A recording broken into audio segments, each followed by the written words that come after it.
Ya, sip. Sudah di-screen semuanya. Ya, sekarang akan saya mulai, tolong ini bisa dulu dibuka mikrofonnya dan videonya. Saya tak matur dulu biar semuanya bisa kelihatan, enggak apa-apa. Nanti kalau sudah mulai materi diskusi bisa untuk ditutup. Assalamualaikum warahmatullahi wabarakatuh. Waalaikumsalam warahmatullahi wabarakatuh. Bunda, selamat pagi, jam 8 tepat lebih 5 menit kita mulai tutorial kami dan nanti saya akan mendiskusikan modul 12. Sebelumnya saya mohon maaf, sebetulnya saya memberikan materi yang kemarin sesi 5 untuk TT2 itu sebetulnya kesempatan Bunda untuk saling berkomunikasi dengan saya dan juga sudah saya berikan beberapa materi yang didiskusikan di modul 10 dan 11 kemarin itu sama modul 9. Bahan untuk TT2 kan di situ semua. Tapi maafkan Bunda, masih ada satu juga itu mungkin pada waktu tutornya seperti ini tidak mendengarkan atau tidak memahami, kok ternyata jawaban-jawaban itu masih banyak yang miskomunikasi. Ya, tapi saya tidak bisa memberikan kesempatan yang lain karena Bunda sudah ada kesepakatan untuk mengumpulkan 1 hari sebelum pertemuan yang ini. Kemarin memang dalam jadwal sesuai jadwal itu jam 12 Sabtu jam 12 itu harus sudah mulai masuk semua. Mohon maaf bila mana dari Bunda kemarin yang merasa mengerjakan ternyata tidak sesuai dengan jawaban, ya saya mohon maaf. Mestinya tidak bisa semaksimal mungkin ya. Karena ada kok 1, 2 yang sebetulnya di materi saya 9, 10, 11 itu semua apa yang TT2 saya sampaikan itu saya buat soal atau tugas itu semua di situ jawabannya ada. Terpaksa masih ada yang jawabannya itu gesek. Termasuk adanya hanya saya balik saja ya, jawabannya tema. Waalaikumsalam. Terus ada lagi yang sebetulnya itu di materi saya diskusi itu juga semua ada. Namun ya jawabannya terpaksa gesek. Ada sudah dijawab di materi itu kan ada. Contohnya jawabannya musik ya. Situ sudah ada. Ternyata jawabnya ya gesek ada. Terus kalau saya minta jawaban hanya sebutkan berapa macam itu sebutkan saja. Kan saya tidak matur untuk diartikan. Kalau diartikan banyak itu berarti malah mengurangi nilai. Kan umpamanya ada beberapa bidang pengembangan yang saya suruh menyebutkan, umpamanya ada NAM, umpamanya, terus ada emosional, umpamanya. Itu ya itu aja, jangan diartikan gitu loh. Jadi nanti malah mengurangi nilai gitu. Jadi umpamanya tujuan evaluasi apa ya, itu ditulis saja jawabannya. Besok yang ketiga tolong untuk yang nilainya kurang sempurna untuk disempurnakan biar besok bunda-bunda punya nilai yang maksimal. Ngaten nggih Bunda, paham nggih? Jadi kalau saya mendiskusikan ini itu kebanyakan TT keluar dari situ, tolong dipahami. Dan ada kok bablas yang mungkin tidak memahami pada diskusi itu jawabannya melenceng semuanya. Padahal di diskusi itu sudah ada. Persis, hanya terbalik mungkin dibalik. Kalimatnya menjadi jawaban menjadi pertanyaan. Hanya seperti itu saja. Ngaten nggih Bunda, sebelumnya saya mohon maaf dan tolong semuanya nanti untuk dipahami nggih. Ini Bu Titin juga kelihatan dari sini. Kelihatan nggih? Kelihatan Bunda? Ya. Terus untuk pertemuan yang ke-7 Bunda tinggal 2 kali pertemuan ketemu saya lewat apa itu WA atau lewat HP atau lewat video nggih. Tinggal pertemuan ke-7 dan pertemuan ke-8. Nanti pada waktu pertemuan ke-7 akan ada titik ketiga toh Bunda? Nggih. Dan saya kemarin ada beberapa tugas yang saya suruh merangkum, suruh membuat apa itu PowerPoint, itu cukup untuk belajar Bunda maksud saya karena dari apa itu aturan itu tidak bisa dimasukkan LMS, ya sudah tidak usah saja itu Bunda untuk belajar Maksud saya kalau saya terus memberikan diskusi seperti ini, kalau Bunda belajar akan bisa menjawab dan juga akan paham apa yang saya sampaikan. Ngaten nggih Bunda? Paham nggih? Paham. Jadi nanti untuk pertemuan ketujuh itu ada TT yang ketiga dan saya akan membahas atau saya akan mengulangi kembali, diskusi kembali dari modul 1 sampai dengan modul 12. Mungkin dari 1 sampai modul 6 akan saya bahas pada pertemuan ketujuh ya untuk mendiskusikan untuk TT yang ke-7. Terus nanti ke-8 kita tinggal pertemuan ke-8 kita mengevaluasi hasil penjenengan melaksanakan tugas atau mengerjakan tugas yang dari saya. Paham nggih Bunda? Paham nggih? Insya Allah Bunda tidak akan memberikan istilahnya itu kekurangan-kekurangan penjenengan, semuanya baik.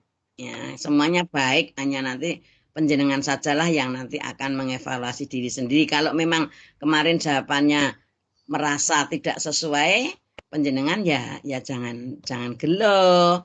Kan itu saya sesuaikan karena kalau jawaban tidak sesuai dengan yang dimaksud mungkin nilainya kurang, harusnya dapat 20 mendapat 15. Yuk ngaten nggih Bunda. Nah, sekarang untuk awal ini karena ini masih pagi, Bunda sudah sarapan pagi semua nggih Bunda? Sudah nggih? Sampun. Sekarang bisa diperlihatkan juga kok untuk videonya. Sebelum mulai, Bunda kalau dalam muloknya Bunda itu kan juga boleh disampaikan dengan bahasa Jawa atau nyanyian bahasa Jawa. Kalau kemarin ada beberapa nyanyian yang untuk mengawali kegiatan kognitif, nggih. Sekarang ini Bunda punya satu nyanyian, yang nyanyian itu bisa untuk mulok Bunda yang di daerah mana itu daerah ke sana ke timur itu daerah mana Bunda? Bekonang ke sana kan banyak sekali ada sawah ya Bunda. Tahu sawah nggih? Polokarto, betul. Ada sawah lah. Ini mungkin Bunda ada alas karet. Alas karet. Kapan-kapan Bunda saya dijak main ke alas karet ya Bunda? Dekat enggak? Ya. Terus sekarang Bu Titin punya nyanyian yang dengan judulnya itu Pak Tani. Mungkin di sana kan juga ada Pak Tani. Pernah mendengar belum Bunda? Mendengar? Esok Bapak Tani mikul pacul. Pernah dengar tak nggih? Menyang sawah nandur pari nandur sayur. Barine lemu-lemu sayure ijo-ijo kabeh mau kuwi kebutuhanku. Awan-awan Pak nelayan golek iwak. Manggul sampan gawa jolong gawa keranjang. Jalane diuncalke aduh akeh iwake yen digoreng sreng aduh enake yen digoreng sreng aduh enake nggih. Saged ta Bunda? Itu disampaikan di sekolahan nggih. Besok rekamannya tadi sudah saya kirimkan untuk rekaman yang saya YouTube kan. Pokoknya Bunda bisa buka YouTube-nya channel Bu Titin. Nanti kan semua pembelajaran ini dari sesi pertama sampai sesi kelima sudah masuk pada YouTube. Paham Bunda? Bisa buka nggih Bunda? Halo? Bisa nggih? Nggih, Bisa Bunda. dicoba. Kalau di rumah pas selot tidak ada pembelajaran dibuka, terus Bunda akan teringat suaranya Bu Titin yang sekeras ini. Dan Bunda nanti juga akan paham yang disampaikan masalah kurikulum bahan ajar. Sekali lagi ya Bunda, biar Bunda nanti agak, kalau yang mau direkam sendiri bisa, mau dicatat direkam, bisa. Bun. Ya direkam nggih. Seesuk Bapak Tani mikul pacul. Menyang sawah nandur pari nandur sayur. Parine lemu-lemu sayure ijo-ijo kabeh mau kuwi kebutuhanku. Awan-awan pak nelayan golek iwak. Sampan gawa colong gawa keranjang. Jalane diuncake. Aduh akeh iwake yen digoreng. Sreng, sreng. Aduh enake yen digoreng. Sreng, sreng. Aduh enake. Nggih.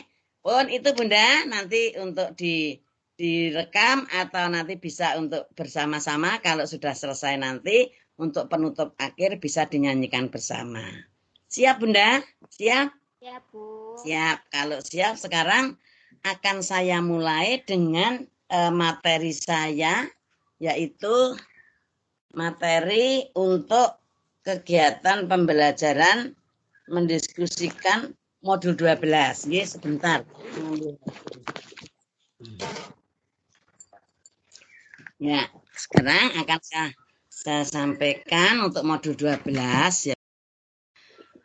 Sebentar saya mengambil materi dulu. Siap. Materi saya ambil dulu. Bikin kok berarti bukaan hotspot.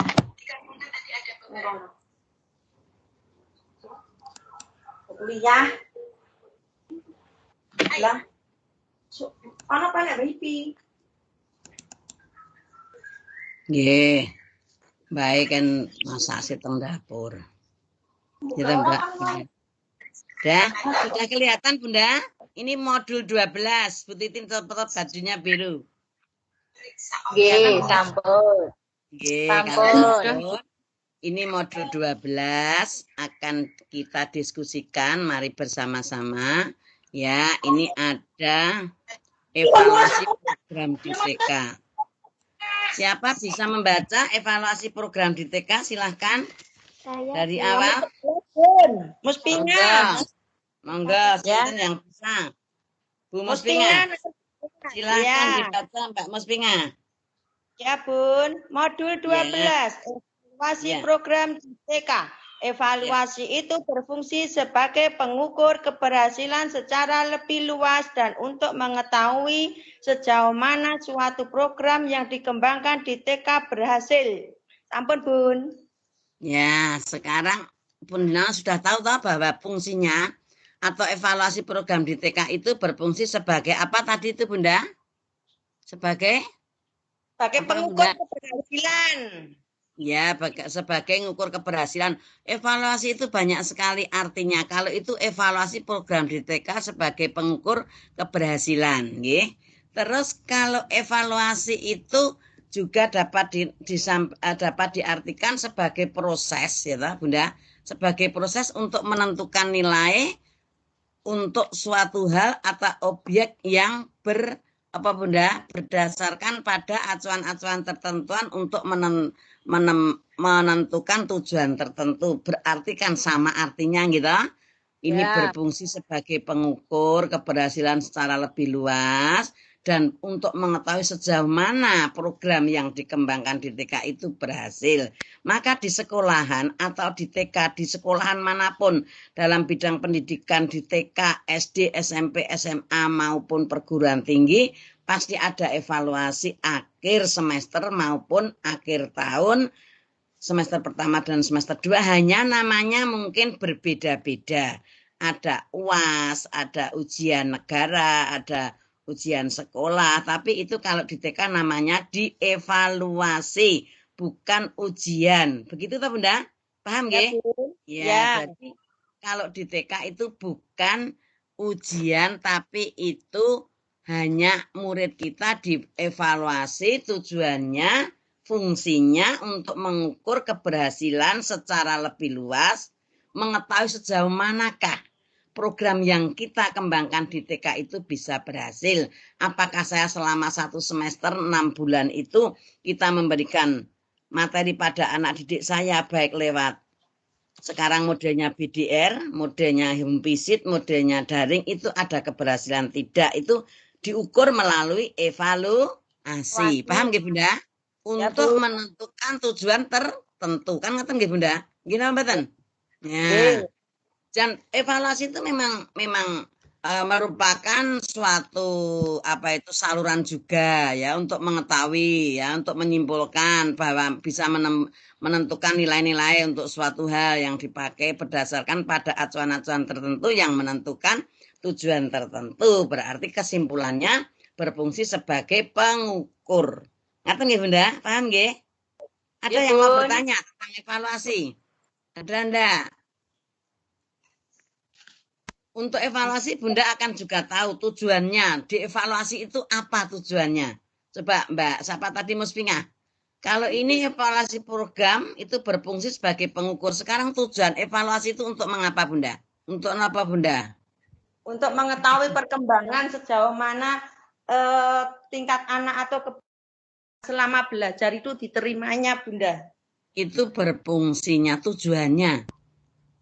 Ya, diadakan evaluasi tujuannya atau gunanya itu memecahkan masalah dan kesulitan yang dihadapi dalam suatu kegiatan. Ini tujuan, beda itu tadi kan ini kan program. Jadi coba sekarang panjenengan bisa untuk mengetahui tingkat pemahaman dan penguasaan seseorang dalam suatu bahasa atau suatu kompetensi yang menemukan kesulitan-kesulitan seseorang dalam suatu kegiatan. Itu bisa. Sehingga diadakan evaluasi itu gunanya untuk memecahkan masalah dan kesulitan-kesulitan yang dihadapi dalam suatu kegiatan yang diadakan di TK. Itu tujuannya. Jadi antara fungsi dan tujuan sudah berbeda toh nggih Bunda?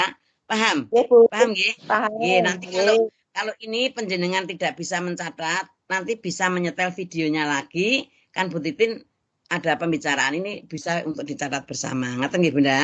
Ya, karena evaluasi itu ada evaluasi pembelajaran, ada evaluasi pendidikan. Nah, sekarang ada lagi juga tujuan evaluasi untuk memperbaiki pembelajaran. Itu juga bisa disampaikan seperti itu, umpamanya.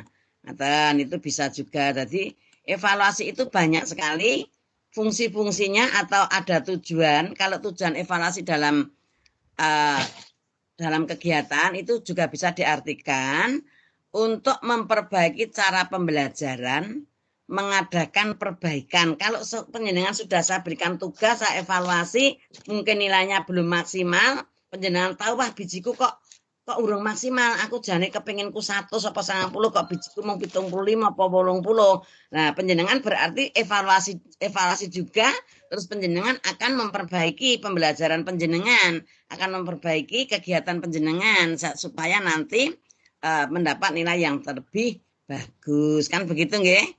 Jadi untuk evaluasi, tujuan evaluasi itu juga dapat dikatakan bisa untuk memperbaiki cara pembelajaran, mengadakan perbaikan juga bisa.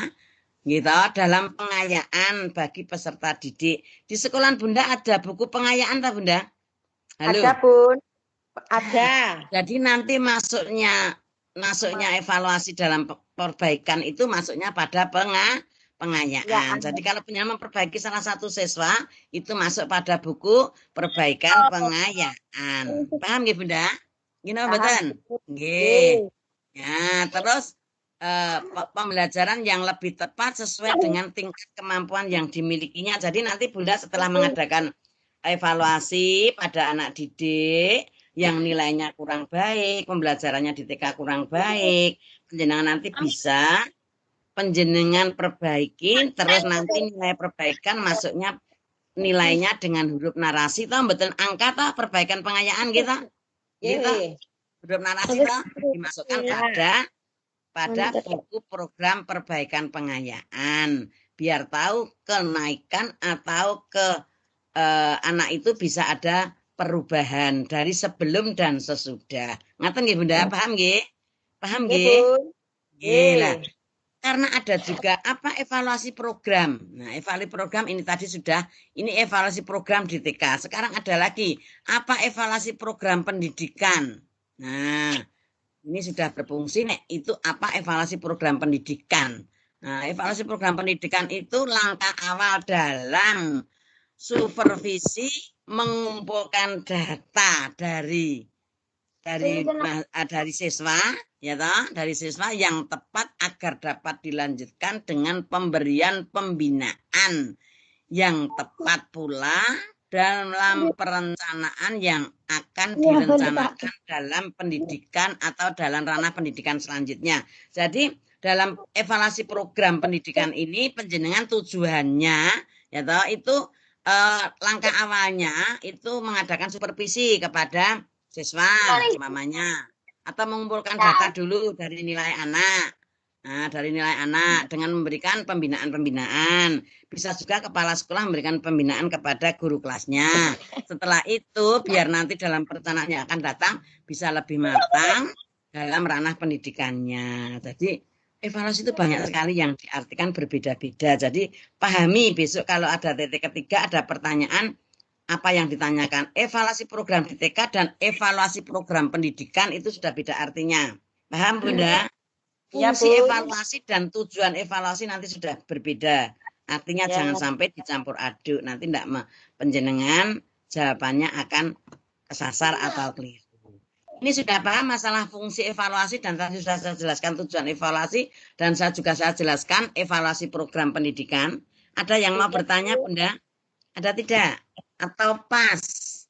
Pas. Kalau pas kita lanjut itu. Putrane diatur dolan njaba sik Bu, ben ra ganggu Bu. Ya, kita lanjut. Siapa yang mau membaca itu? Silakan. Ayo silakan. Nomor 9 Bu, Lisartanti. 9, Lisartanti, monggo silakan. Tadi Mas Pingah nggih. Ya, Bun. Ya, ayo Mbak Lisartanti. Untuk mengetahui apakah evaluasi itu dilakukan secara baik, kita bisa melihat 1. Hasil pekerjaan. Laporan itu dapat diterima oleh setiap pihak yang membutuhkan. 2. Hasil evaluasi menunjukkan hasil yang nyata atau signifikan bagi perkembangan anak dalam pelaksanaan program kegiatan. Ya, Bun. Ya, sekarang di sini pertanyaan apa itu? Isinya mengetahui apakah evaluasi itu dilakukan secara baik, kita bisa melihat hasil pekerjaan laporan. Jadi intinya untuk mengetahui apakah evaluasi itu dilakukan secara baik, itu penjenengan melihat dari laporan yang diterima oleh setiap pihak.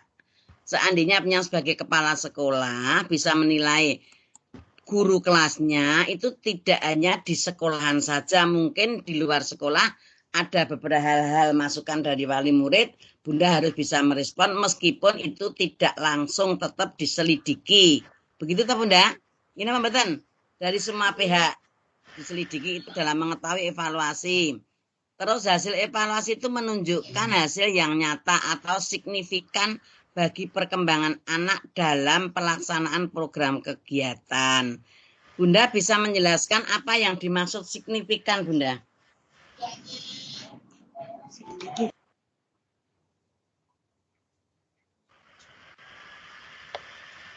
Apa Bunda signifikan?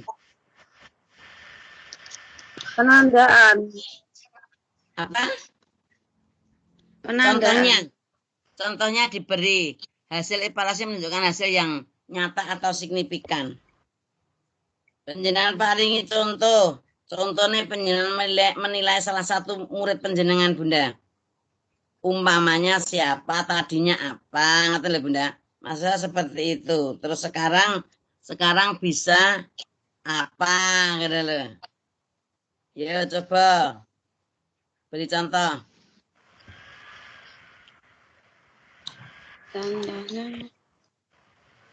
Kemarin sudah dibahas loh itu loh. Yang dimaksud itu loh.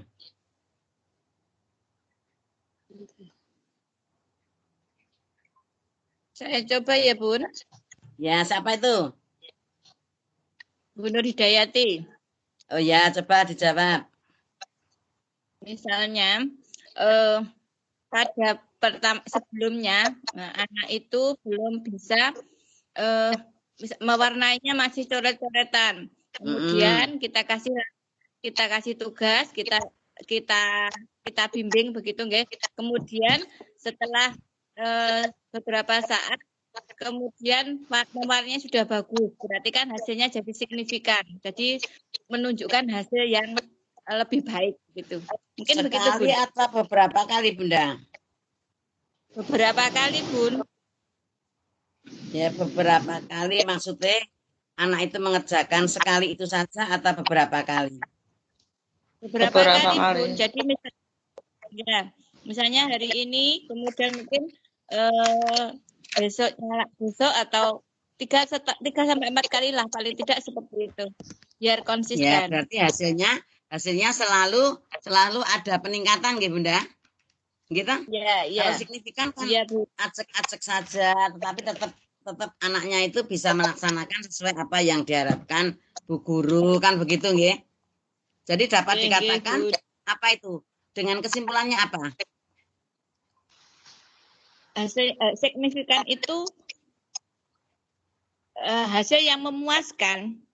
Iya, betul. Tapi untuk didefinisikan sebagai suatu hal yang selalu benar-benar berurutan atau berkesinambungan, nggih. Selalu hasilnya signifikan terus. Umpamanya kemarin mendapat 7 ya 7 terus, kan begitu? Yang dimaksud. Iya. Nggih, ngaten niku sing dimaksud panjenengan. Nggih, Bunda. Apa? Mungkin bisa menambahkan, Bunda. Nggih. Sumini. Ya, coba. Signifikan itu berarti bahwa dianggap memberikan pengaruh atau dampak gitu, Bunda. Dampak yang lebih baik. Ya, sing penting signifikan itu berarti barang atau bukti yang nyata. Gitu? Ya. Bukti yang nyata, yang penting dalam suatu persoalan itu pasti ada bukti yang. Jadi itu dapat dikatakan ukuran-ukuran yang signifikan, itu yang nyata, yang semua apa yang dihasilkan oleh anak itu nyata sesuai dengan dari hati nurani sendiri, itu dapat dikatakan ya ini hasil yang nyata atau signifikan bagi perkembangan anak. Jadi penjenengan di sekolah harus bisa menilai anak itu setiap kali diberikan pembelajaran apakah ada hasil yang signifikan yang telah didefinisikan oleh bu gurunya untuk pembelajaran sehari-hari. Jadi itu penjenengan penting, yaitu masalah penilaian pada anak itu untuk menilai pada anak saja kok. Jadi untuk melihat anak itu hasilnya bagaimana. Kalau dia itu memang hasilnya sangat signifikan, kenyataan terus setiap hari seperti itu, berarti akan mempunyai nilai yang BS. Apa, Bunda? Nilainya apa, Bunda? BS. Yang paling bagus, apa nilainya namanya? BSB. Ya, BSB. Ya, itu di situ ada yang mau bertanya? Bunda, monggo. Ada yang mau bertanya? Masalah penilaian itu yang signifikan? Ada enggak? Kalau enggak ada akan saya lanjut untuk selanjutnya. Nggih. Di bawahnya. Enggak ada yang bertanya nggih, akan saya lanjut untuk evaluasi dilaksanakan menurut oleh Herman 92 diantaranya. Silahkan yang bisa membaca. Siapa ini? Kelihatan enggak dari situ? Monggo, Bunda. 27. Ya, 27 monggo. Silakan. Ya, evaluasi dilaksanakan menurut L. Herman 1992 diantaranya 1. Keputusan tentang apa yang dievaluasi dilaksanakan secara tepat jadi anak tidak dirugikan. 2. Berhasil menemukan bantuan yang diberikan sesuai yang dibutuhkan anak. 3. Berhasil menemukan aspek-aspek pembelajaran yang seharusnya dilakukan perubahan atau perbaikan atau modifikasi. Ya, sekarang sebelum kita lanjutkan ini, tadi kan Bu Titin menyampaikan bahwa ada evaluasi program pendidikan. Dan mungkin Bunda nanti akan juga mengerti tentang apa yang dimaksud asesmen. Asesmen itu kalau dalam penilaian apa itu akreditasi itu kadang-kadang ada perkataan asesmen. Ya, tujuan asesmen itu apa? Nah, ini Bunda harus tahu sebelum Bunda memutuskan tentang evaluasi yang dilaksanakan di sekolah itu harus tahu bu guru tujuannya apa. Jadi guru itu kalau bu guru ya punya ini arti tujuan asesmen itu Bu Guru mengumpulkan data dan informasi dalam kurun waktu tertentu melalui berbagai jenis dan teknik penilaian untuk memperoleh gambaran tentang pencapaian kemajuan belajar peserta didik. Jadi Bu Guru sebelum mengevaluasi ini itu juga penting sekali menggunakan asesmen. Nah, tujuannya apa? Mengumpulkan data atau Bunda? Ya, mengumpulkan data dan informasi dari kurun waktu yang tertentu melalui berbagai jenis teknik penilaiannya agar mendapatkan atau memperoleh tentang gambaran-gambaran pencapaian kemajuan belajar peserta didik. Jadi penjenengan sebelumnya akan mengevaluasi, mengumpulkan data dulu, terus penilaiannya kan bermacam-macam. Tadi ada penilaian model, umpamanya menilai dengan sistem yang dinilai itu pelaksanaan pekerjaan yang tadi sudah disampaikan di sini ya toh, untuk kegiatan nyata ini kalau mengevaluasi. Terus kalau ini dievaluasi dilaksanakan menurut ini itu suatu keputusan apa yang dievaluasi dilaksanakan secara tepat, anak tidak dirugikan. Maksudnya apa ini Bunda? Keputusan tentang apa yang dievaluasikan dilaksanakan secara tepat, jadi anak tidak dirugikan. Maksudnya ini bagaimana cara mengevaluasinya biar anak tidak dirugikan? Beri contoh satu, Bu. Nomor berapa tadi? Mbak siapa tadi itu? Hidayati. Oke. Bukan Nur Hidayati, nggih.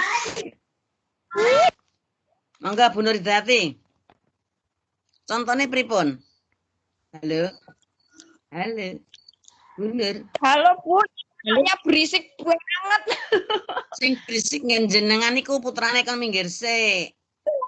Nututi Di sini kula enggak ada orang kok. Enggak, niku anake kula berisik niku. Nututi kula mau. Dikandani arep ujian iku dikandani esuk diparingi duit kon dolan sik. Nek bocah anak itu kalau terlatih disiplin pasti tahu ibunya mau ujian mesti minggir. Monggo, keputusan tentang apa yang dievaluasi dilaksanakan secara tepat jadi anak tidak dirugikan.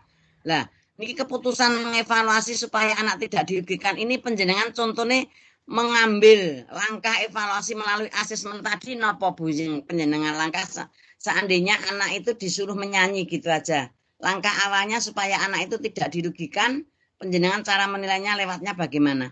Dengan kriteria apa Bunda? Monggo. Halo. Halo, nggih, Bun. Nggih, Bu Nur, monggo. Jawab, Bun. Nggih, bisa. Mbok diketok ke sini, Bu Nur. Kelihatan sini videonya kalau bisa. Biar nanti di screenshot ada buktinya penjenengan bertanya, monggo. Ayo Bu Nur, bisa enggak videonya diperlihatkan? Saya ya, Bun, nggih. Sinten iki? Bu Nur. Nggih, monggo. Sip. Nggih. Keputusan untuk memberikan evaluasi agar anak tidak dirugikan, misalnya tadi contohnya menyanyi, nggih. Jadi ketika kita menilai begitu ya, menilai anak menyanyi itu kita bikin indikatornya dulu, indikatornya apa? Kriterianya dulu. Ya, kriterianya misalnya kemampuan pertamanya kan misalnya keberaniannya tampil di depan. Ya, PD gitu. Kemudian yang kedua misalnya yang kedua hafal lagunya. Kemudian yang ketiga iramanya. Nanti kita lihat gitu ya. Dilihat itu nanti misalnya kalau dia berani berarti nilainya dia dapat bintang 4 begitu ya. Kalau kemudian majunya beraninya itu tapi sambil nunduk begitu nggih, itu nilainya misalnya bintang 3. Atau kalau misalnya tidak berani ya berarti bintangnya 2 begitu. Jadi ada kriterianya begitu. Kemudian misalnya tentang hafal lagu begitu ya. Hafal lagu misalnya hafal semuanya, nanti kita kasih bintang 4. Kalau hafalnya cuman ada yang keliru begitu ya, banyak yang keliru berarti bintangnya 3.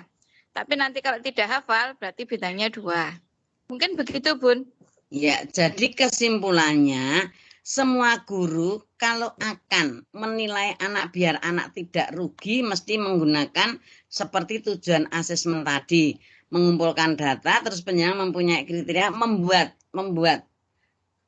skema untuk apa yang mau dinilai biar nanti itu anak tidak rugi, kan begitu nggih kesimpulannya nggih. Tidak acak-acakan, cara menilai tidak acak-acakan, tetap ada kriteria yang akan dinilai. Umpama ada kriteria, ada kreativitas, hafalan, terus keberanian, percaya diri, itu bu gurunya sudah menyiapkan alat seperti itu. Ngaten toh Bunda? Maksudnya gitu?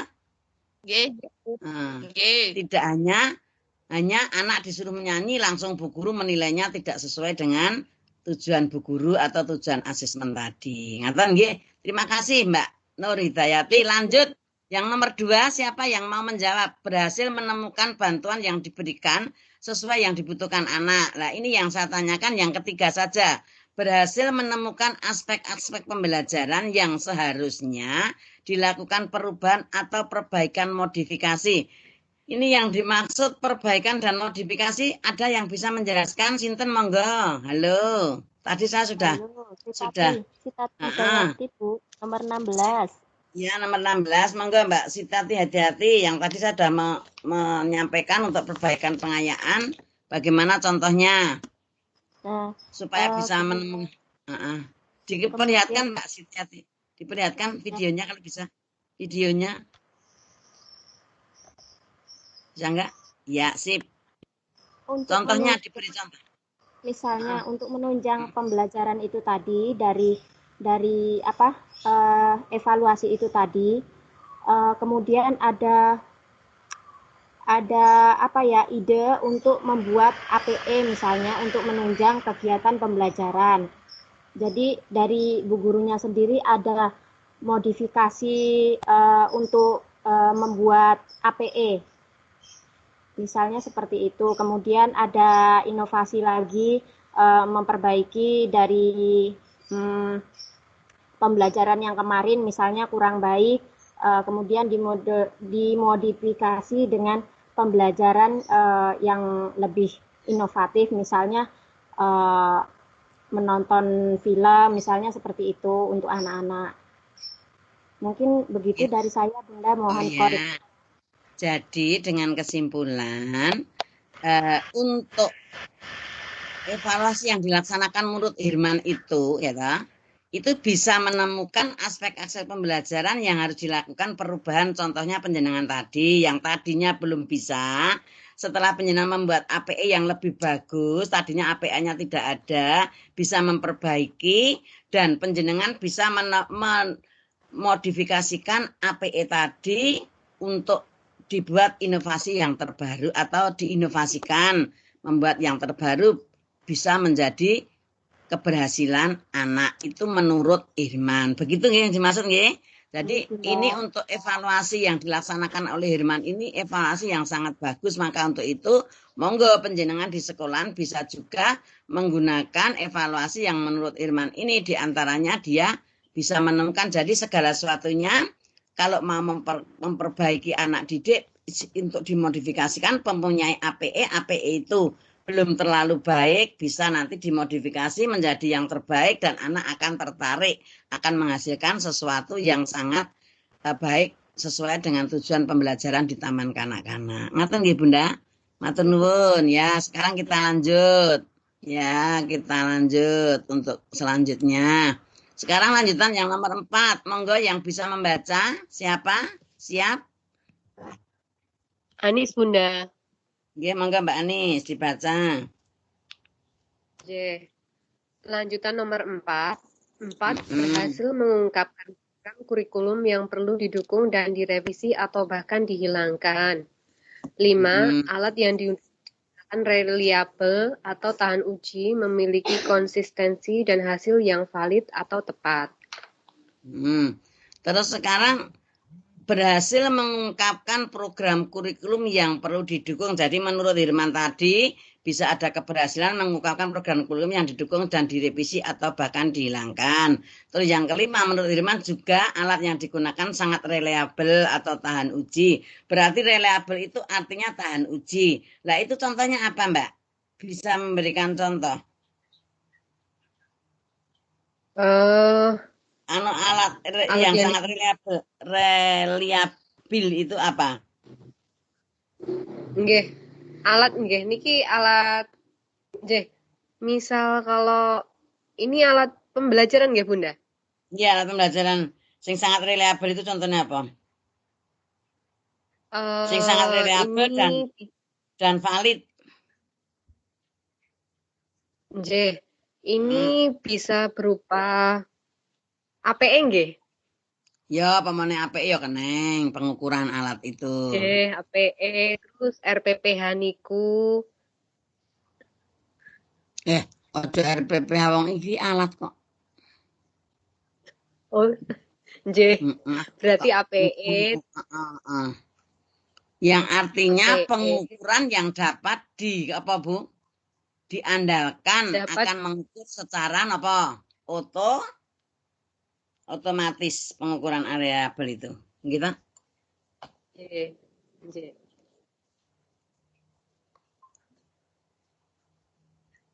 Pengukuran variabel itu pengukuran yang sangat tadi kan tahan uji, memiliki konsistensi dan hasil yang valid atau tepat. Jadi intinya menurut Irman itu semua alat itu sudah teruji gitu, dan valid gitu. Nah, bisa untuk mengukur secara konsisten ya. Konsistensi atau konsisten berurutan ngoten nggih Bunda. Mboten saiki dikanggo kuwi sesuk ora dadi tidak valid. Intinya seperti itu. Paham nggih? Paham. Secara konsisten panjenengan nek menilai atau dengan menggunakan evaluasi dengan reliable itu secara konsisten. Tadi berurutan terus saiki biji sesuk ora sesuke ora, saiki nganggo iki sesuk ora berarti itu tidak menggunakan reliable. Nek reliable itu panjenengan sekolah menilainya selalu berurutan atau konsisten, pendak dina dibiji ora dok jur nek gelem biji ora gelem ora. Itu menurut Irman harus seperti itu. Ngaten nggih Bunda, paham nggih? Semuanya paham? Ada ndak yang mau bertanya tentang reliable? Ada ndak yang mau bertanya? Enggak ada nggih? Enggak ada Bunda? Halo. Tidur semuanya. Dilanjut. Saya kira tidur. Nah, sekarang yang nomor 6 monggo siapa yang bisa baca? Sri Mularmi, Bu. 18. Ya, Mbak Sri Mularmi, monggo. Lanjutan nomor 6. Dilakukan secara objektif baik langsung maupun tidak langsung. 7. Alat yang digunakan mengandung unsur kepraktisan. Digunakan secara mudah. 8. Digunakan oleh evaluator yang benar, tepat, kompetensi, dan profesional. Sudah, Bun? Ya, terus sekarang di sini dilakukan secara objektif. Jadi dalam penilaian itu, menurut Irman, segala sesuatunya dilakukan secara objektif. Nek panjenengan di sekolah menilainya secara objektif mboten, Bunda? Secara objektif, Bunda. Ya, secara objektif. Secara objektif itu contohnya sing sekolah neng kono ki umpamanya ada putrane pejabat gitu. Pripun contohnya coba? Aku minta contoh satu saja. Menilai secara objektif hasil yang dikerjakan oleh siswa atau oleh anak didik. Umpamanya yang beri contoh A dengan B. Coba sekarang. Jika kemampuannya. Ya, salah satu ya siapa? Mbak Mularmi. Jika kemampuan si A, umpamanya kemampuan si A itu melebihi dari kemampuan si A itu lebih tinggi, lebih cerdas dibanding dengan si B. Si B agak lambat dalam mengerjakan, umpamanya mewarnai agak lambat.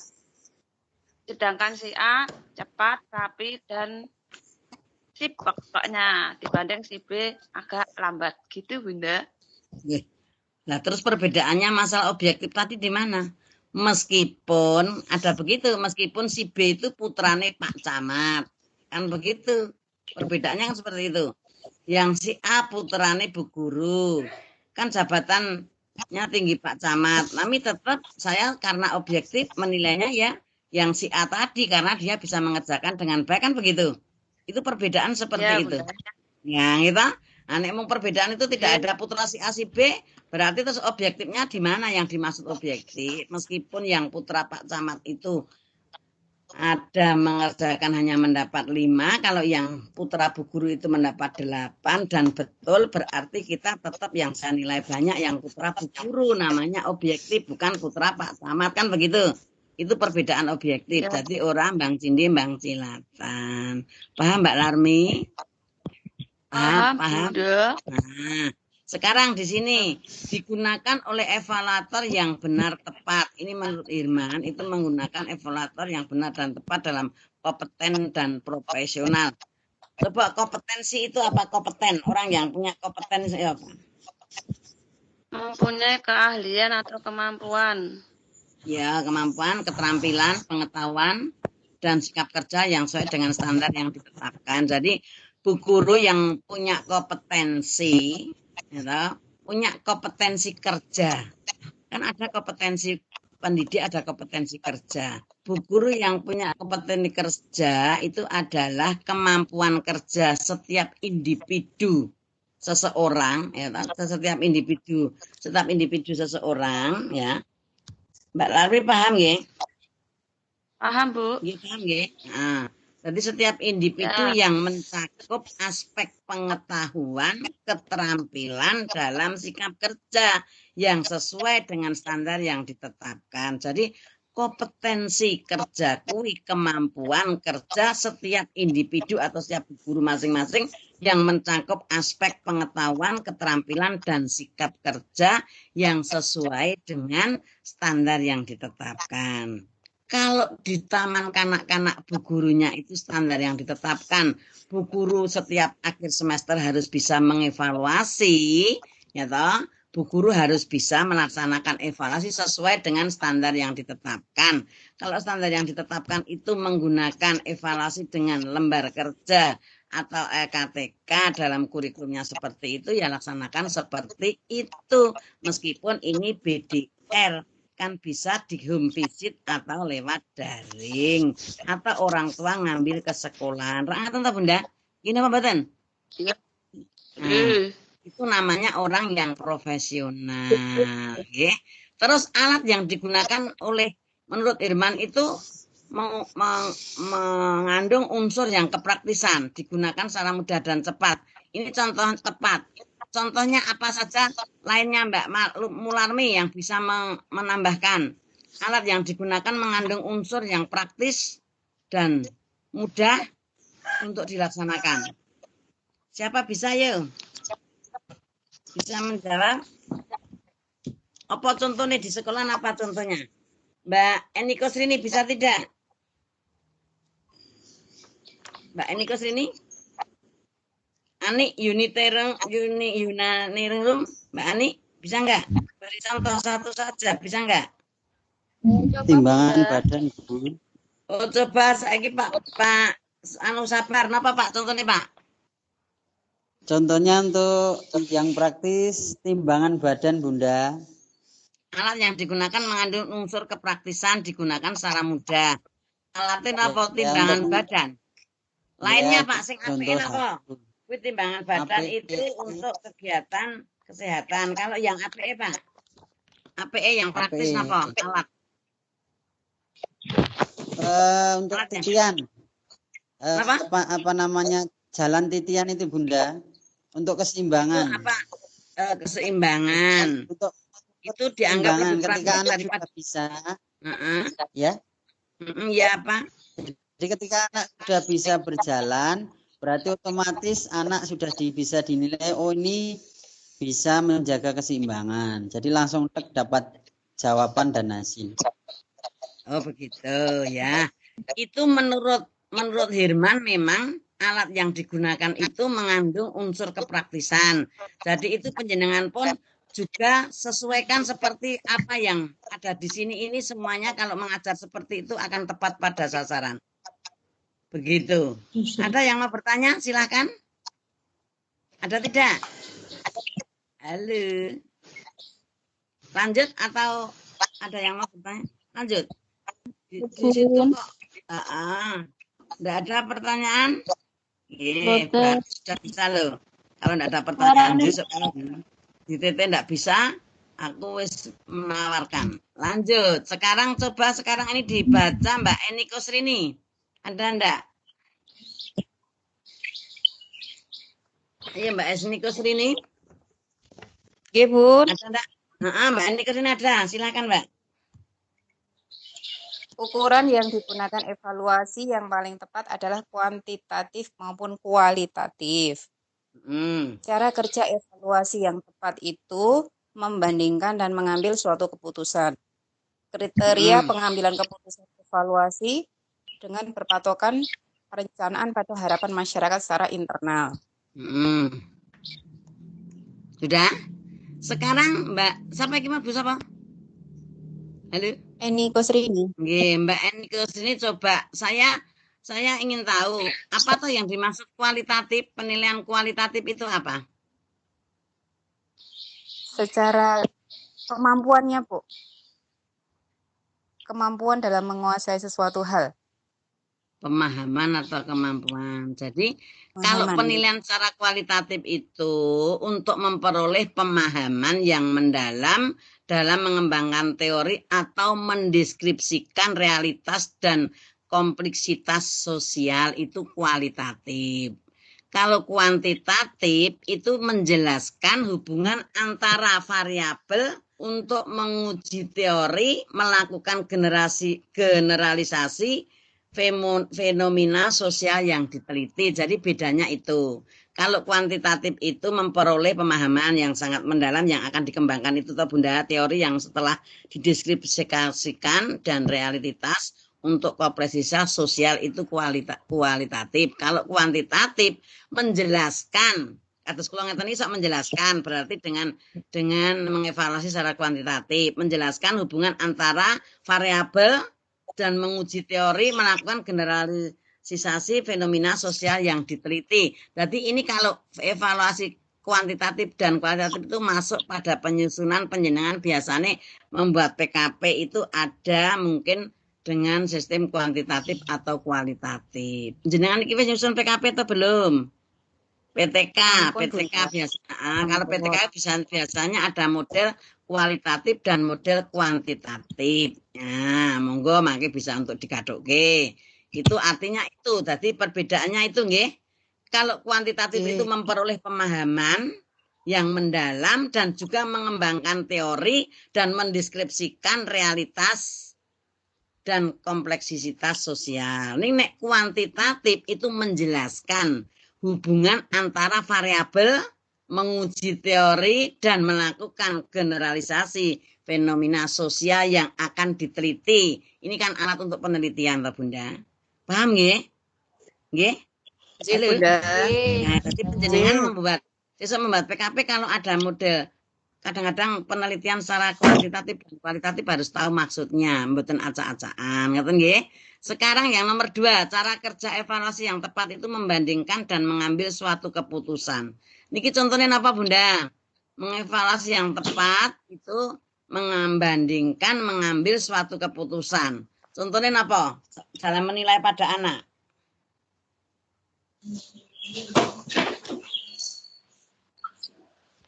Ada yang bisa memberi contoh, Mbak Eni Kusrini nggih saiki Mbak Eni Dwiastuti yo. Ada ndak Mbak Eni Dwiastuti beri contoh Mbak.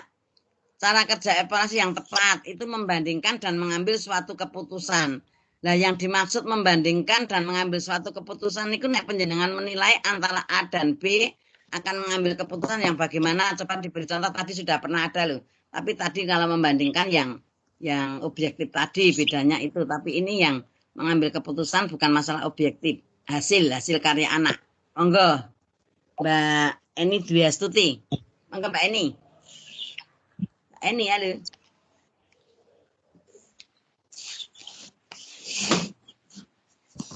Diperlihatkan sini Mbak Eni gambarnya Mbak Eni.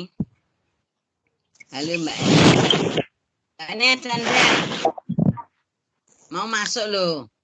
Hilang lagi Mbak Eni. Irna Dayani ada enggak? Tadi sudah Mbak Irna Dayani.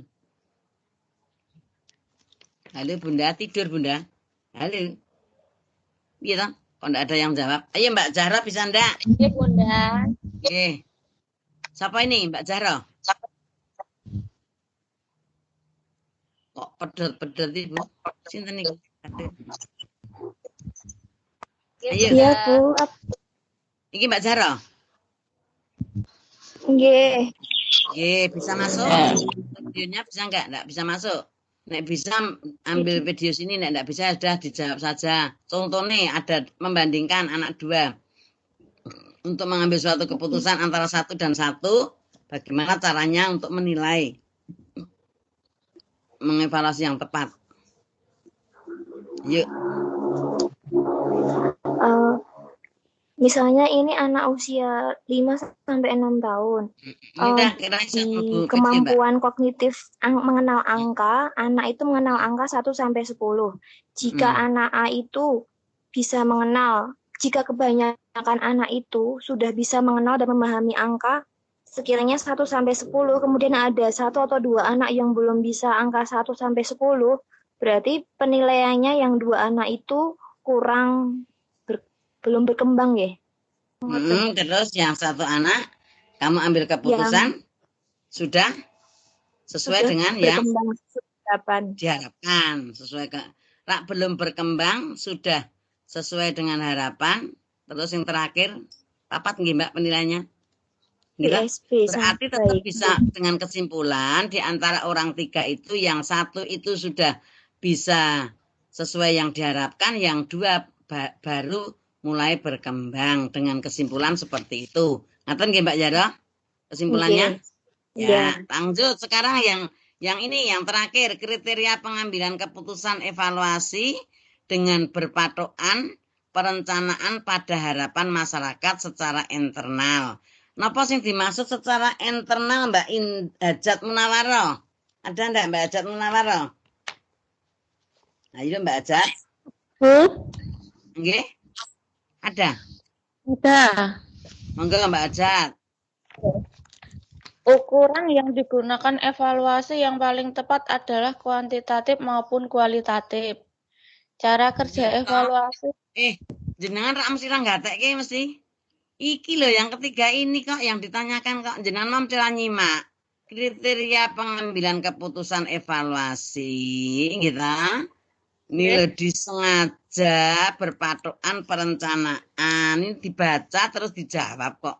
Jenengan mesti ra ngatekke mesti Mbak, mesti. Jalan Bu, sinyalin iku lho Bu sendet-sendet. Kriteria pengambilan keputusan evaluasi disengaja berpatokan perencanaan pada harapan masyarakat secara internal. Yang dimaksud secara internal di sini apa? Ngaten lho maksudnya seperti itu. Pertanyaannya tadi seperti itu. Monggo Mbak, sapa ki mau Mbak? Hajat Munawaro nggih? Nggih, Bu. Nggih, monggo Mbak Hajat Munawaro sinyale ketemu pakai. Monggo napa Mbak Hajat Munawaro?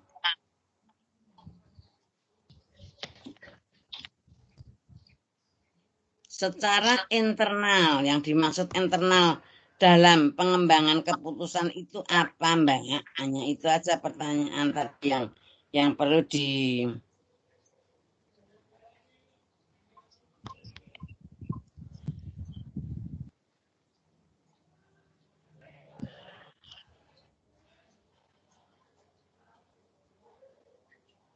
apa Mbak?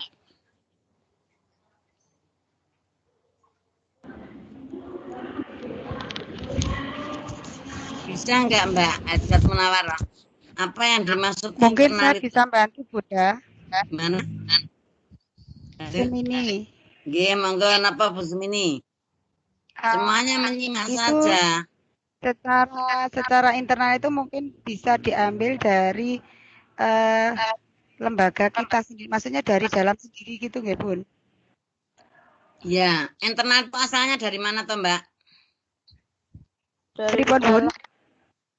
Internal itu asalnya dari mana, dalam atau luar? Dalam. internal itu asalnya dari dalam diri atau dari dalam seseorang atau dari dalam diri sendiri, gitu. Oke. Nah, secara internal ini maksud saya, kalau penjenengan menggunakan kegiatan harapan masyarakat pada harapan masyarakat secara internal lah. Internal ini nopo maksudnya ngoten lho. Untuk kegiatan pembelajaran di TK itu kok ndak nganggo secara internal. Ini asalnya dari mana? Diri? Ayo mau besar benerin jawab. Sendiri. Nah, diri sendiri dan dia juga dibantu dari wali murid sendiri begitu, Bun? Ya, begini nggih. Nek panjenengan memberikan pembelajaran ya toh.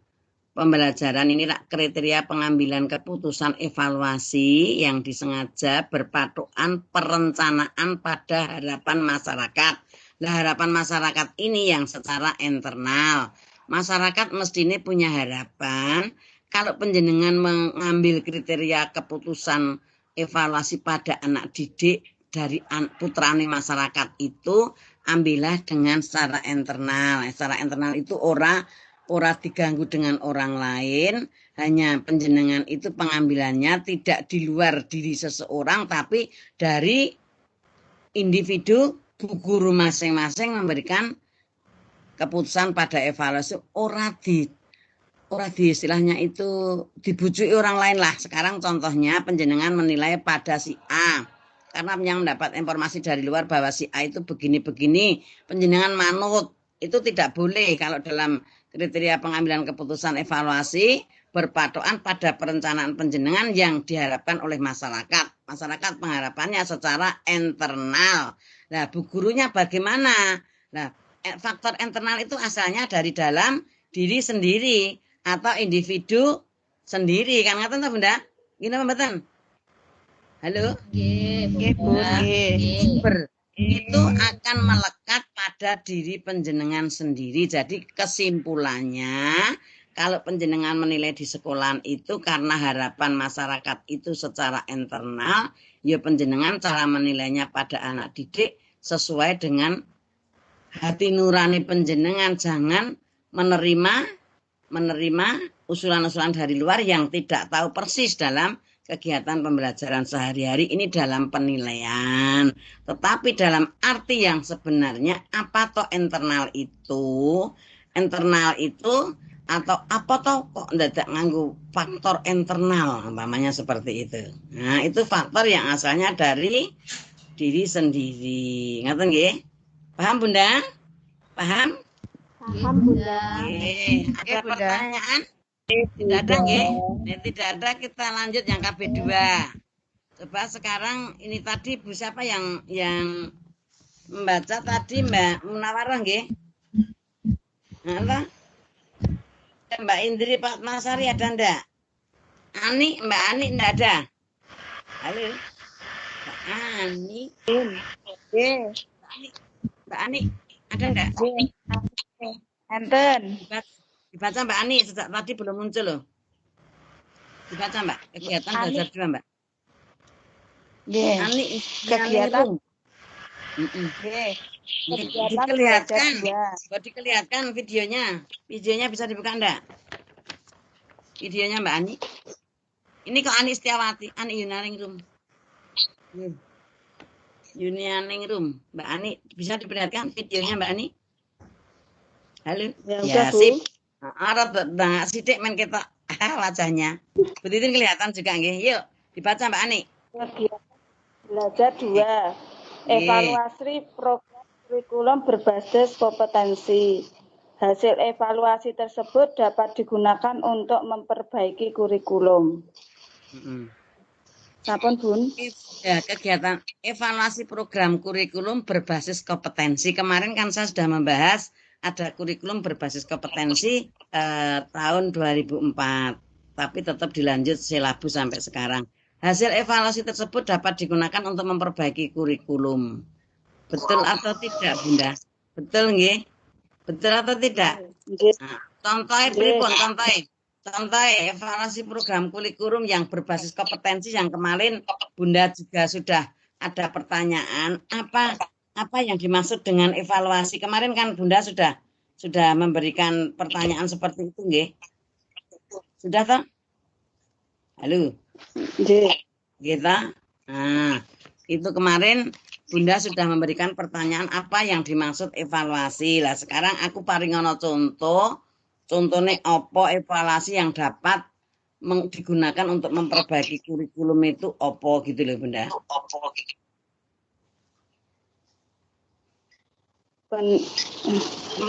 Kemarin kan ada pertanyaan dari Bu Titin juga gitu.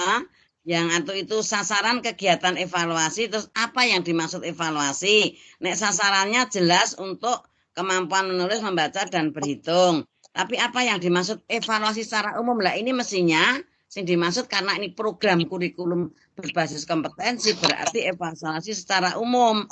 Nah, evaluasi secara umum ini ya digunakan untuk memperbaiki kurikulum. Itu apa contohnya? Mengambil apa, Mbak? Mengambil ke apa, Mbak? Kelingan ora nih, jawaban panjenengan. Kelingan ora, Mbak? Program ya. Program toh. Kemarin tuh jawab toh. Pengambilan keputusan tentang semua kehidupan program di TK, gitu. Karena ini kan program di TK berbasis kompetensi, betul Mbak? Iya, Mbak. Siapa lagi? Mbak siapa tadi? Mbak Sinten tadi itu Mbak siapa? Ani, Bu. Mbak Ani nggih. Jadi hasil evaluasi tersebut dapat digunakan untuk memperbaiki kurikulum. Contohnya karena evaluasi itu pengambilan keputusan tentang semua kehidupan program di TK. Maka untuk itu bisa memperbaiki kurikulum yang ada di TK. Itu hasil evaluasi. Contohnya, kalau panjenengan menilai kepada anak didik yang kemarin menggunakan kurikulum berbasis kompetensi, mungkin ada beberapa hal yang belum sempurna, kan sekarang disempurnakan, ada kurikulum K13, ada penyempurnaannya. Jadi hasil evaluasi ini digunakan untuk memperbaiki kurikulum. Jadi hasil evaluasi yang kemarin untuk mengambil keputusan di taman kanak-kanak itu bisa untuk disempurnakan. Paham ya Bunda? Paham nggih? Ya, lanjut kalau paham. Sekarang lainnya lainnya Bu Ani. Ya, coba sekarang lainnya Mbak Ani. Tadi saya panggil belum ada. Mbak Eni Dwiastuti ada enggak? Mbak Eni? Sri Rianti ada enggak? Sekedar. Nah, ya Mbak Sri Rianti ya, siap dibaca Mbak. Model kongruen. Ada dua model kurikulum yang cukup populer. Satu, model kongruen. Model kongruen adalah model yang dikembangkan oleh W. Taylor dan teman-teman Taylor, menggambarkan upaya pendidikan sebagai suatu proses. Di dalamnya terkandung 3 hal yang kita bedakan: tujuan pendidikan, pengalaman belajar, dan hasil belajar. Ya, terus lanjut. Sekarang model kongruen. Model kongruen adalah model yang dikembangkan oleh W ini, ya, dikembangkan oleh ini. Contohnya apa, Mbak? Model kongruen itu, Mbak? Bisa diberi contohnya? Pernah? Artinya tujuan ini loh. Model kongruen itu model yang dikembangkan oleh ini, W. Taylor, DKK Taylor. Ini menggambarkan upaya pendidikan sebagai suatu proses, ya, proses di dalamnya terkandung 3 hal yang kita bedakan: tujuan pendidikan, pengalaman belajar, dan hasil belajar. Nah itu kira-kira panjenengan pernah enggak itu dengar? Belum Bunda. Nah, kalau belum, kira-kira model kongruen itu panjenengan bisa mengartikan enggak apa yang dimaksud dengan model kongruen? Model yang bagaimana itu sudah ada artinya ya? Model yang bagaimana Mbak? Kongruen. Model kongruen.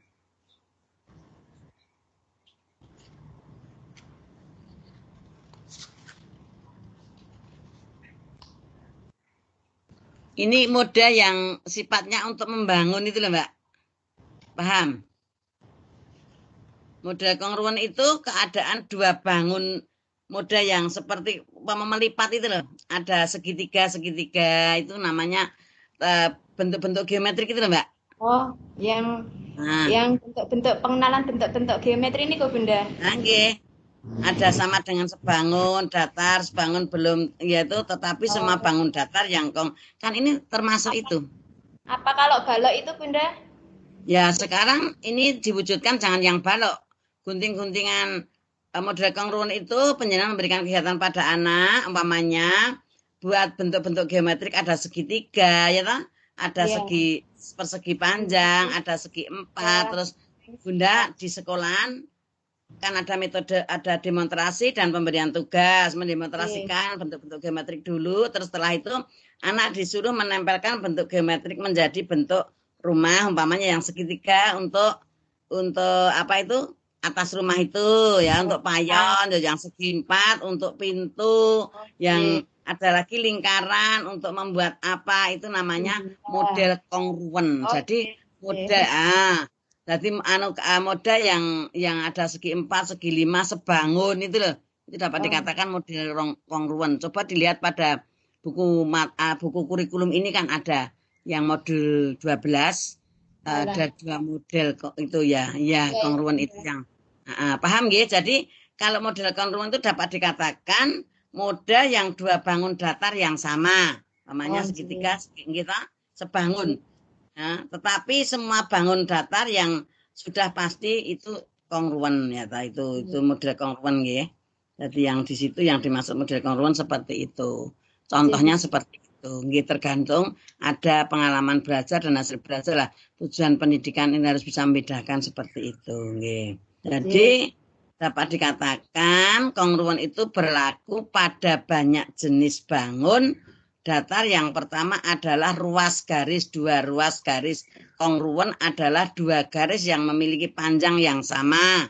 Selain garis terdapat juga sudut kongruen. 2 sudut kongruen itu berarti 2 sudut yang besarnya sama. Jadi membuat segitiga ini yang ada yang besar, yang sama. Namanya dapat dikatakan Ibu penjenengan memberikan contohnya bentuk-bentuk geometrik. Ngaten nggih? Paham nggih Bunda? Kegiatan yang membuat bentuk-bentuk geometrik itu yang sama sejajar itu dapat dikatakan model kongruen. Ya. Paham Bunda? Paham nggih? Kalau paham sekarang nanti akan ada pertanyaan? Tidak ada? Kalau tidak ada berarti sudah bisa nggih. Sekarang yang nomor 2. Nomor 2 ini ada model chip kontak input proses dan produk. Model ini bertitik tolak pada pandangan bahwa keberhasilan program pendidikan dipengaruhi oleh beberapa faktor. 1. Faktor karakteristik peserta didik dan lingkungan. 2. Tujuan program dan peralatan yang dipakai. 3. Prosedur dan mekanisme pelaksanaan program itu sendiri. Nah sekarang yang akan saya tanyakan, yang dimaksud faktor karakteristik peserta didik dan lingkungan itu bisa memberi contoh Bunda? Ada contohnya enggak Bunda? Halo, siapa yang bisa? Panggil saja kalau begitu. Mbak Indri Patmasari sudah kelihatan belum? Lydia Maharani tadi sudah nggih? Mbak Lydia Maharani, halo. Halo, sare Bunda. Ada Bun. Nah iya, siapa tuh Lydia Maharani? Nggih. Nggih, Lydia. Nah, coba cari kasih contoh saja karakteristik kan itu untuk pandangan bahwa keberhasilan program kependidikan di taman kanak-kanak dipengaruhi oleh beberapa faktor. Ada faktor karakteristik peserta didik dan lingkungan. Nah, contohnya faktor karakteristik anak didik dan lingkungan itu anak didik yang bagaimana, Bunda? Paringi contoh siswa penjenengan. Misalnya di lingkungan anak itu ada daerah persawahan, nggih. Terus anak mempunyai seperti apa ya, karakter atau bakat untuk dalam bidang cocok tanam, misalnya dalam ada pembelajaran di sekolah, ada kegiatan semacam bercocok tanam gitu, Bun. Jadi anak sudah punya karakteristik peserta didik dan lingkungan.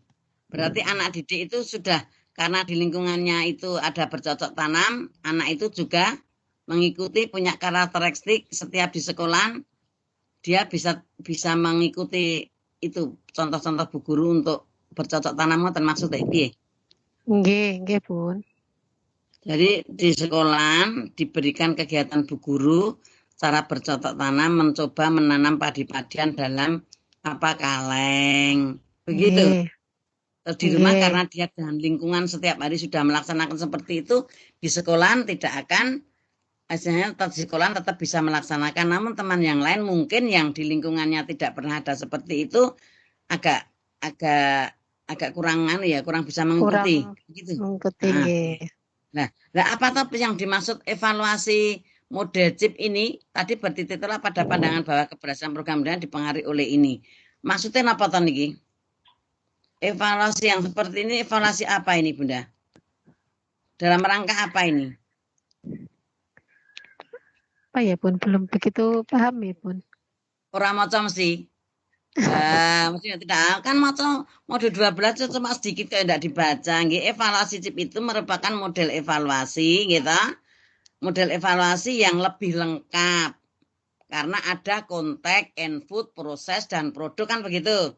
Dan itu kan juga mencakup tes formatif dan sumatif. Nah, dan evaluasi ini tetap konteks, input, proses, dan produk yang dapat dipraktekkan dalam rangka pengambilan keputusan atau peran formatif dan penyajian informasi mengenal akuntabilitas atau peran sumatif. Jadi penjenengan di TK ini tetap yang digunakan untuk penilaian itu yang sangat penting model CIP ini karena tetap ada konteks dengan murid ada input masuk terus mesti melalui proses dan mesti ada produk yang akan dinilai.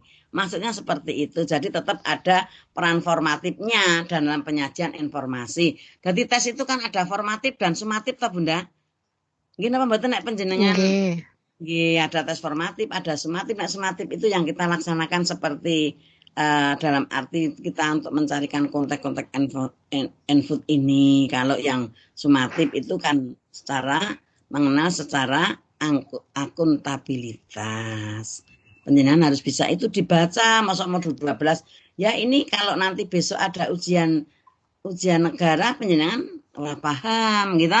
Sekarang yang kedua, tujuan program dan ini yang pertama sudah paham Bunda yang dimaksud model CIP, evaluasi CIP sudah paham? Halo. Nggih, Bunda.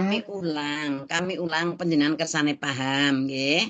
Jadi model evaluasi itu merupakan evaluasi yang lebih lengkap karena mencakup evaluasi formatif dan sumatif. Nah, kita evaluasi ini secara konteks, input, proses, dan produk. Nah, tadi panjenengan kudu paham niku dan dapat dipraktekkan dalam rangka pengambilan keputusan dalam peran apa Bunda? Formatif dan penyajian informasi mengenai akuntabilitas peran yang sumatif. Itu yang dimaksud evaluasi model CIP. Yang di situ ada beberapa faktor, karakteristik peserta didik dan lingkungan, dan tujuan program dan peralatan yang dipakai. Yang ketiga, prosedur dan mekanisme pelaksanaan program itu sendiri, ya toh? Termasuk ada konteks, ada input, ada prosedur, proses, ada program atau produk. Paham Bunda? Paham dereng? Halo. Kalau belum paham, siapa yang akan bertanya? Ada pertanyaan tidak untuk lanjutan? Model CIP ada tidak? Betul-betul nggih? Halo. Bunda. Nggih, nek mboten sekarang akan kita lanjut tadi sampai di model chip. Sekarang model yang cukup tepat untuk evaluasi. Coba monggo Bunda, ini dipahami, dibaca oleh Mbak Eni Dwiastuti. Tadi kok belum keluar nggih? Napa ora ning sinyal nggih Bunda? Setiastuti HP-nya mati. HP-nya mati. Ya tadi panasan gitu. Mbak Setiastuti ada? Ada, Bunda. Ada. Ya, coba dibaca Mbak Setiastuti. Ini dibaca Mbak. Diperlihatkan kalau bisa videonya. Ya, ya. Oke. Baca. Ini ya, lanjutan modul 12. Lanjutan ke modul 12. Lanjutan modul 12. Modul yang cukup untuk evaluasi kurikulum itu model kongruan. Untuk itu kita harus bahas tentang itu. Model chip itu kepanjangan dari konteks input, proses, dan produk. Selanjutnya, model evaluasi kongruen. Itu model evaluasi kurikulum yang dikembangkan oleh Pak W. Taylor. Itu Bunda. Terus sekarang model yang cukup tepat untuk evaluasi kurikulum itu model kongruensi.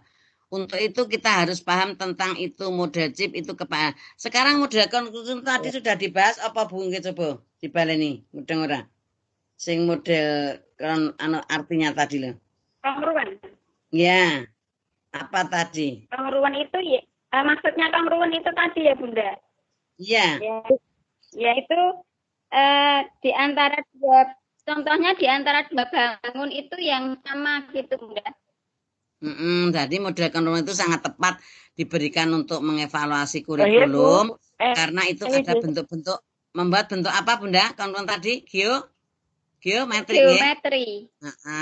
Nek chip tadi jelas ada konteks, proses dan sebagainya. Gitu. Terus yang terakhir model kongruensi ini model evaluasi kurikulum yang dikembangkan oleh ini tidak ada masalah. Berarti ini lanjutan 12 ada masalah nggih? Nggih, sudah paham nggih? Halo. Nggih, Bunda. Sudah paham.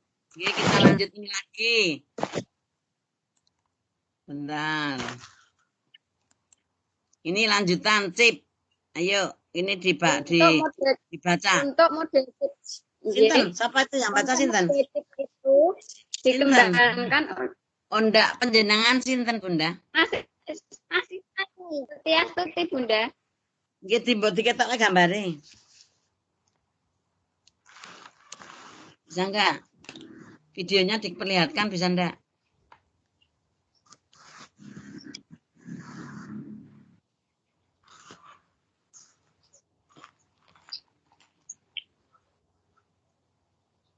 Bisa enggak Bunda?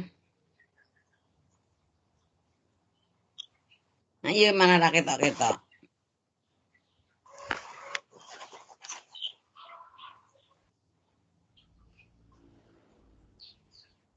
Ayo Bunda. Oh nggih Bunda, baru lanjutan ini nggih Bunda untuk model chip itu kan oleh tugas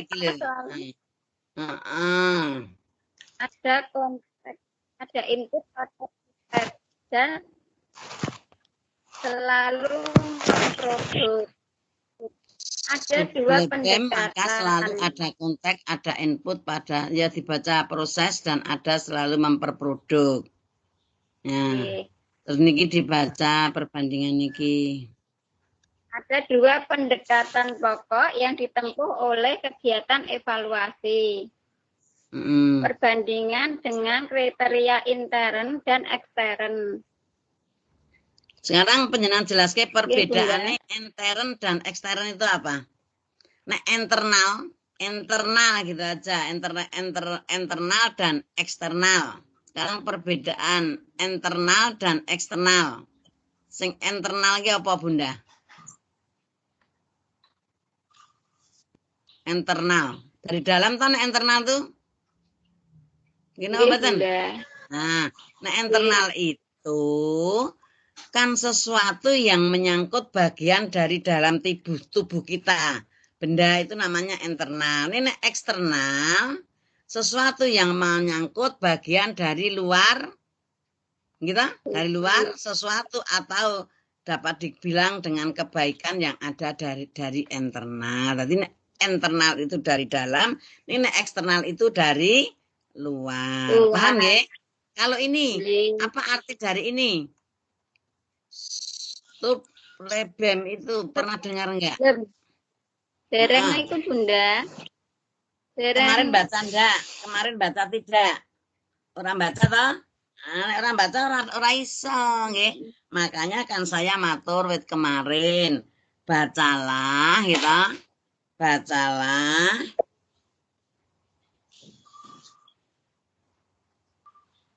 Bacalah dari modul 12 gitu. Ben ngerti apa yang dimaksud evaluasi Stubfelbem itu apa.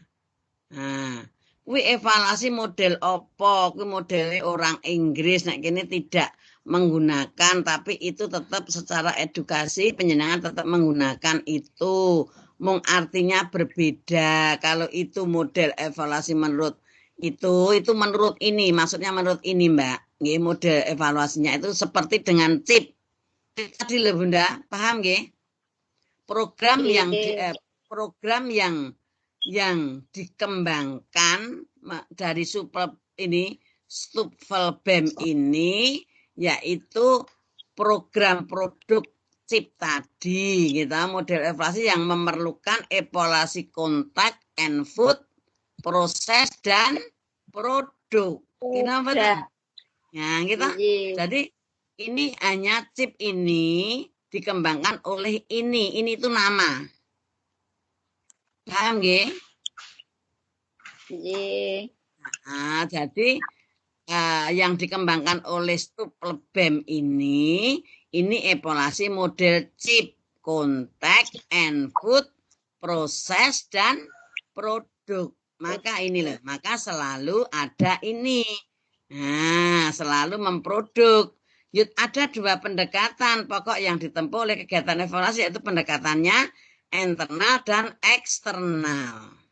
Jadi setiap jenengan yang sekolah itu menggunakan model CIP ini sebetulnya itu yang sangat baik digunakan di sekolah taman kanak-kanak karena model ini sangat luas. Bisa dari internal, bisa dari eksternal. Paham Bunda? Paham? Iya Bunda. Ada pertanyaan mboten? Ada pertanyaan tidak dari masalah CIP, evaluasi CIP? Tidak ada pertanyaan? Kalau tidak ada saya lanjut. Nah, saya lanjut. Yo, ini implementasi pelaksanaan evaluasi kurikulum nganggo dibaca Mbak Badrul ada ndak? Badrul. Indri Pak Nasari belum ada loh nggih. Ini Dwi Astuti tadi HP-nya rusak toh? Teleponnya rusak. Sri Purwantini ada ndak? Sri Purwantini. Halo. Halo. Nggih, monggo Sri Purwantini dikelihatan gambare. Videonya bisa diperlihatkan biar di screenshot. Mbak Jarah yo. Mbak Sri Purwantini, dibaca Mbak. Monggo. Implementasi kurikulum. Nggih. Ada pelaksanaan evaluasi, ada tindakan evaluasi. Kok aduh nggih Mbak? Gimana Bunda? Anu jenengan le maca anu ribu ora krungu kene. Anu serak-serak pripun nika lho. Mandek-mandek niku. Pancen sinyalnya sulit situ. Oke. Implementasi pelaksanaan evaluasi kurikulum. Nggih. Ada pelaksanaan evaluasi, ada tindakan evaluasi. Nggih, terus. Ada evaluasi, jenis evaluasi, dan skema evaluasi. Nggih, terus tujuan. Efek pengajaran dan memperbaiki pengajaran. Ya. Lanjut. Evaluasi awal, evaluasi akhir. Nggih. Yo, terus sekarang panjenengan pernah baca ada evaluasi awal. Napa evaluasi awal Bunda? Paham mboten? Evaluasi awal adalah evaluasi sebelum kita melakukan kegiatan pembelajaran, Bunda. Ya, tadi untuk mengukur awal nggih.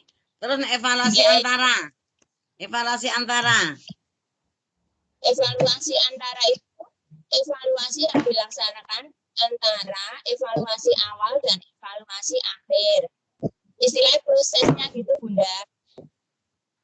Ya, itu dimanfaatkan oleh untuk memperbaiki proses belajar mengajar kita. Terus evaluasi akhir. Halo, evaluasi akhir.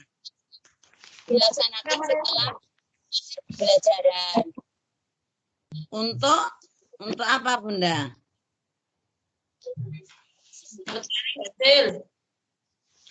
Untuk kegiatan itu untuk apa? Berarti bahan evaluasi akhir ini harus identik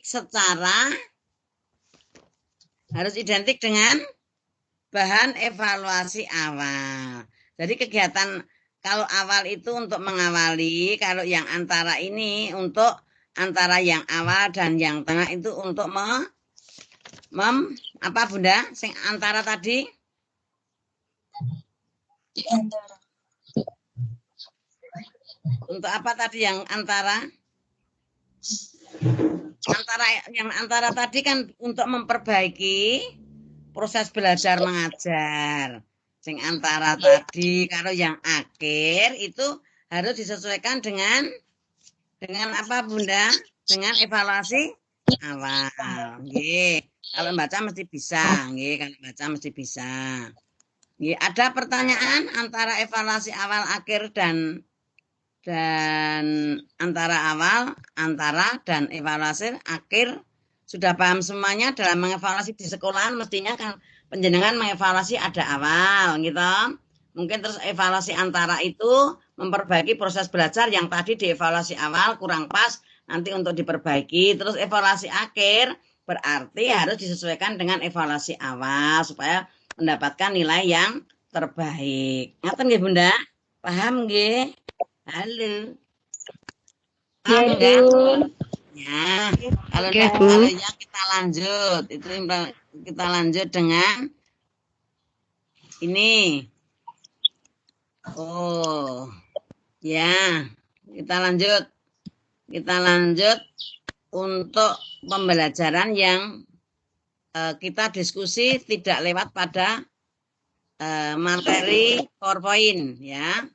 Ini karena ini sudah selesai untuk materi PowerPoint. Terima kasih dari Bunda.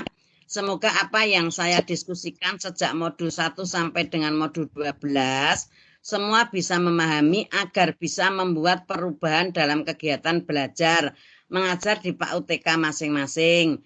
Demikian untuk yang belum bisa didiskusikan, belum tuntas, yang didiskusikan mohon dibaca kembali. Jadi maksud saya, Bunda tolong dari modul 1 sampai 12 setelah ini nanti bisa untuk dibaca, mungkin nanti bahan TT yang ketiga besok itu bahannya dari modul 1 sampai modul 12.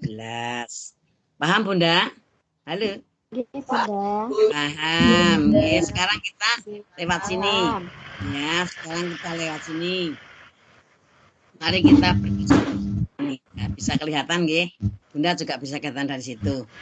Jadi di sini Bu Titin mau sedikit memberikan informasi masalah hasil kurikulum bahan ajar yang isinya dari modul 1 sampai modul 12 nanti akan saya simpulkan pada pertemuan yang ke-7. Nah, namun saya pesan pada Bunda semuanya untuk pertemuan yang ke-7 besok kita akan ada TT yang ketiga. Sudah TT terakhir toh Bunda?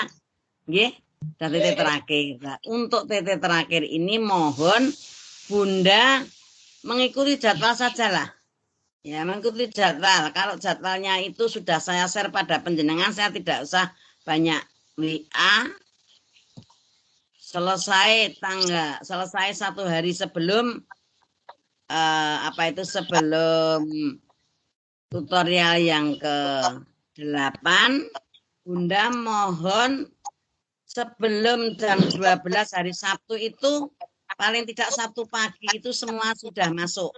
Karena apa? Jam 12 harus sudah dinilai selesai. Lewat jam 12 Bunda tidak akan mendapat nilai loh Nangke. Lah karena apa? 12 harus sudah dinilai dan masukkan ke UT. Maka untuk itu saya pesan usahakan karena sudah jadwalnya itu 1 hari sebelumnya, nek penjenengan kirim sebelumnya itu bukan salah saya. Tapi saya bukanya tetap mulai hari Jumat baru saya buka. Kalau memang sudah ada ya saya lihat, saya nilai ya toh. Terus penjenengan dilewatkan WA monggo sak karepe penjenengan. Kalau aturan dari saya 1 hari sebelumnya. Namun penjenengan arep kirim sebelumnya monggo asal penjenengan sudah siap. Untuk pertemuan yang ke-7 nanti materi untuk TT ketiga akan saya kirim pada pagi hari Minggu setelah kita tutorial. Oke. Dan mohon untuk dibaca dari modul 1 sampai modul 12 yang kemarin merekap itu nanti dipandu dilihat. Mungkin nanti saya akan mengambil satu-satu setiap satu modul biar nanti Bunda bisa teringat dari modul 1 sampai modul 12. Itu yang saya sampaikan untuk pesan saya. Dan Bunda, saya kira dalam mengikuti tutorial 1 sampai 6, kira-kira Bunda ada kendala dalam materi yang terakhir ini, ada pertanyaan tidak? Sebelum nanti kita akhiri dengan kegiatan yang lain, materi yang saya sampaikan tadi, apa perlu saya buka ada pertanyaan? Apa ada pertanyaan yang sekiranya pertanyaan itu ada kaitannya dengan anak TK? Silakan Bunda, siapa yang mau bertanya? Yang berkaitan dengan TK, pembelajaran di TK, baik mungkin Bunda yang barang baru atau model baru itu adanya metode, adanya kegiatan RPPH, dan kemarin itu saya sudah memberikan soal toh yang SKM itu penjabaran dari apa? Sebetulnya kan di situ sudah ada jawabnya. Kalau SKM ya SKH penjabaran dari SKM. Dah singkat saja. Kalau RPPH ya penjabaran dari RPPM. Kok kepeksa yang jawab itu ada penjabaran dari tema, subtema, dan sebagainya. Nah, ini berarti penjenengan orang paham. Tolong dalam modul 12 ini dibaca paham. Mungkin nanti materinya ada yang dari situ. Penjenengan tadi sudah tanya jawab. Banyak sekali. Ya, jadi nanti mohon kalau memang bisa merekam ya direkam. Mbak ini kok munggah medun Mbak ini Mbak siapa ini? Mbak Sri apa ini Mbak siapa ini? Mbak tidak munggah medun. Ini Mbak siapa lah, duduk saja enggak usah munggah medun. Mbak Sumini, Bu Sumini kok kontaknya kok tidak pas terus. Mbak Bu Sumini diam saja enggak usah kesana kemari. Nah, kelihatannya kan bising nggih. Loh, malah begitu terus Bu Sumini. Duduk saja Bu Sumini. Ya, berhenti aja, enggak usah kemana-mana, nggih. Itulah. Bunda ada pertanyaan tidak yang istilahnya menunjang atau yang kira-kira sama dengan kurikulum modul 12 tadi? Ada yang belum pemahaman, ada yang bertanya, akan saya jawab semaksimal mungkin. Ada pertanyaan Bunda? Monggo waktunya masih 10 menit. Ya, monggo mau bertanya apa? Dibuka Mbak, dibuka. Saya Bunda Retno. Iya, dibuka. Nomor berapa? Ya, mau bertanya apa Mbak? Mbak Retno. Retno Wulandari nggih? Ya, Mbak Retno monggo. Untuk yang evaluasi kurikulum tingkat makro itu bagaimana Bunda penjelasannya Bunda? Kurang paham. Oh ya, evaluasi yang tingkat makro dan tingkat mikro ada perbedaan seperti itu nggih? Tadi kan sudah saya jelaskan sedikit, namun penjenengan mungkin tadi kurang paham. Tadi ya, kurang paham. Tadi ada mikro, ada makro ya. Untuk mikro itu kegiatan yang dilaksanakan setiap hari untuk mengevaluasi. Kalau yang makro itu juga di kegiatan pada hari yang berikutnya. Jadi tadi sudah saya jawab, namun penjenengan mungkin kurang sebentar. Saya juga tak melihat dulu.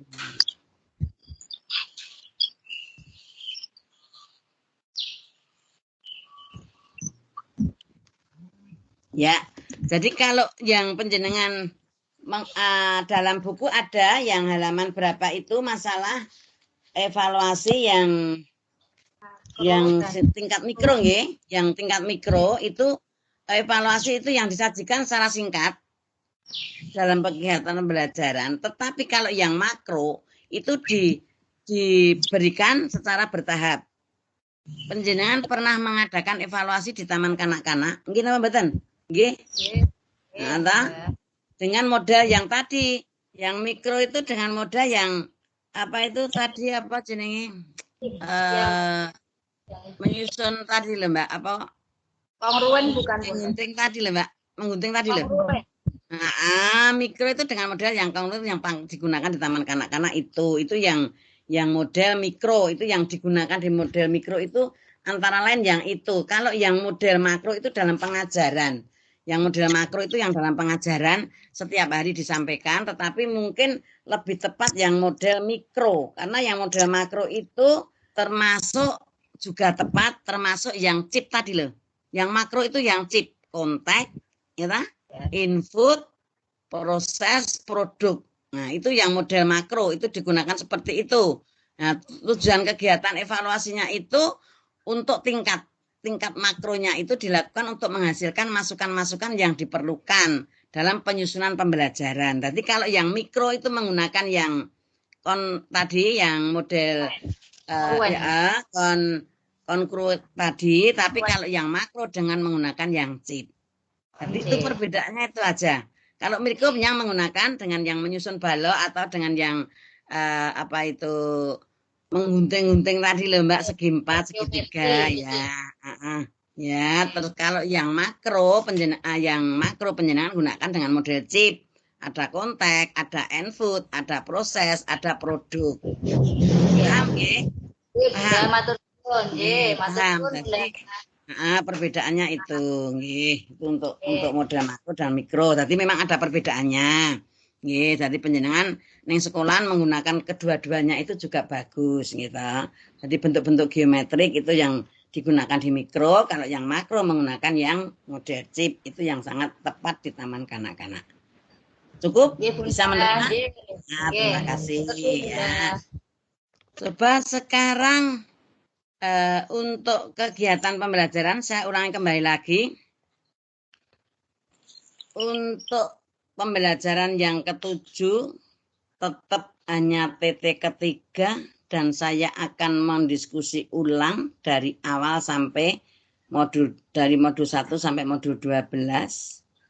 Dan Bunda videonya diperlihatkan enggak apa-apa kok, malah ditutup. Terus untuk Bunda saya mohon ya, untuk hasil rangkuman dan hasil pembuatan PowerPoint itu sebagai pelajaran panjenengan saja untuk belajar.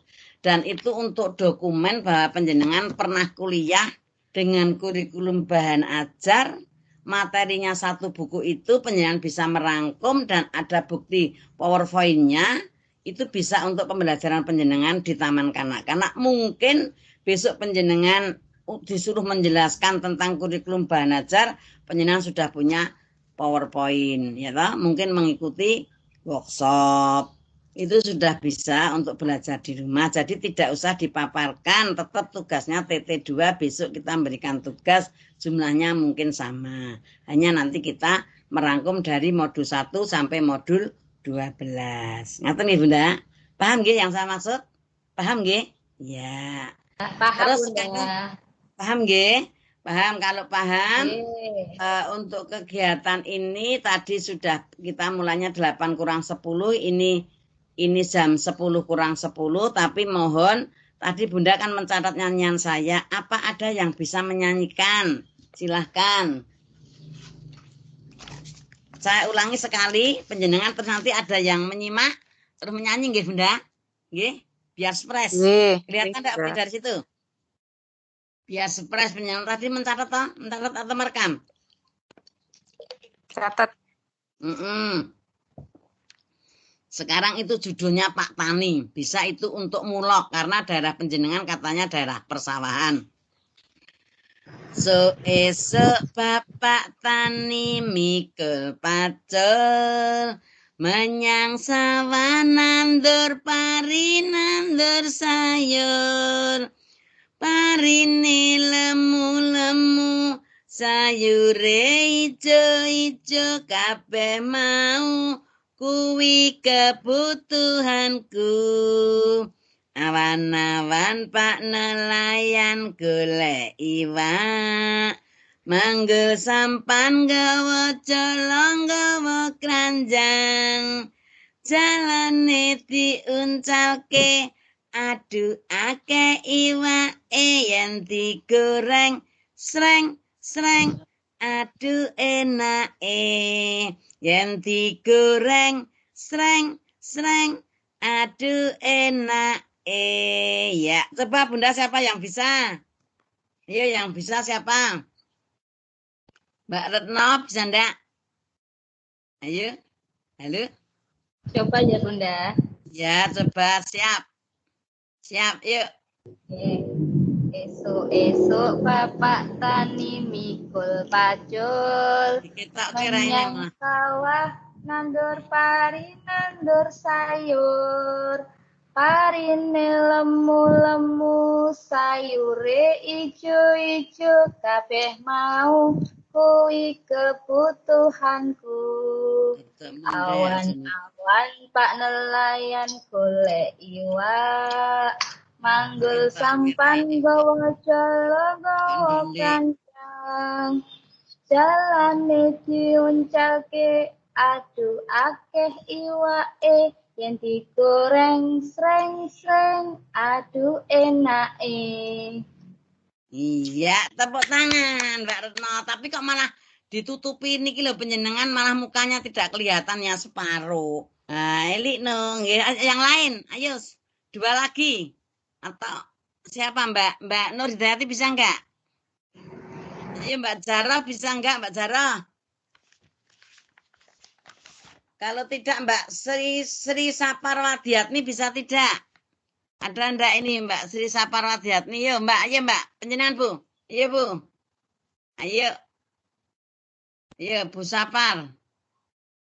Oh dibuka no video anu nih. Dibuka no mikrofone mboten dengar dari sini. Mikrofone dibuka. Yuk. Ayo.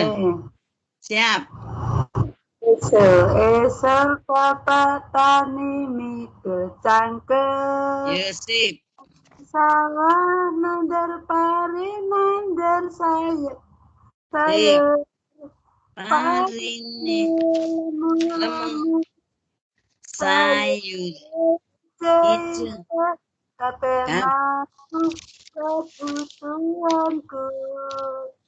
Awan-awan yang golek iwak, nganggo sampan gawe jalalan keranjang, jalane sake aku ake iwake yang digoreng sreng-sreng aku enake yang digoreng sreng-sreng aku enake. Iya, tepuk tangan. Ayo Mbak Sugiyarti, kita belum kelihatan. Bu Sugiyarti mana Bu Sugiyarti? Iya Bu Sugiyarti, yuk Mbak Nur Hidayati ben masuk Bu Sugiyarti. Keluar yuk Bu Sugiyarti, Pak Bu Nur Hidayati nyanyi yuk.